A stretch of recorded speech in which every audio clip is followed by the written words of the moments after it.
Chairman northern town Atif Ali Khan نے کہا ہے کہ افواج پاکستان نے دنیا بھر میں جہاں ایک دفعہ پھر ثابت کر دیا کہ الفاظوں میں نہیں، ہم ایک مضبوط فوج ہیں اور اپنے ملک کا دفاع کرنا جانتے ہیں، وہیں پاک فضائیہ نے پھر ثابت کر دیا کہ وہ دنیا کی نمبر 1 فضائیہ ہے۔ ان خیالات کا اظہار chairman northern town Atif Ali Khan نے پاکستان زندہ باد ریلی کے انعقاد کے موقع پر اور جشن پاکستان زندہ باد کے تحت نکالے جانے والی بفر زون سے بورڈ آفس تک ریلی کا قیادت کرتے ہوئے کہی۔ نارتھن ٹاؤن کی فضائیں پاک فوج زندہ باد، پاکستان پائندہ باد کے نعروں سے گونج رہی تھی۔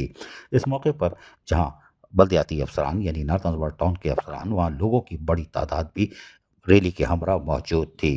نارتھن بفر زون آتش بازی سے فضاؤں میں رنگینیاں چھا گئیں۔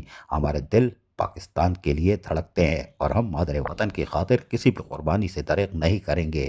یہ بات چیئرمین عاطف علی خان نے تقریب سے خطاب کرتے ہوئے کیا۔ ریلی سے خطاب کرتے ہوئے مزید کہا کہ ہم افواج پاکستان اور حکومت پاکستان کو سلام پیش کرتے ہیں۔ Chairman northern town Atif Ali Khan کی قیادت میں ریلی نے بفر زون سے بورڈ آفس تک کامیاب ریلی نکالی اور فلک شگاف نعرے لگائے، اور یقینی طور پر لوگوں کی بڑی تعداد موجود تھی اور یہ کھل کر پاکستان زندہ باد جشن فتح 10 مئی پاک فضائیہ منایا گیا۔ عزیز عارف، KBS بلدیاتی نیوز کراچی۔ ایسی ہی خوبصورت ویڈیوز فیوچر میں حاصل کرنے کے لیے ریڈ بٹن پر کلک کر کے اور بیل آئیکن کو پریس کر کے ہم سب کے سبسکرائبر بننا مت بھولیے۔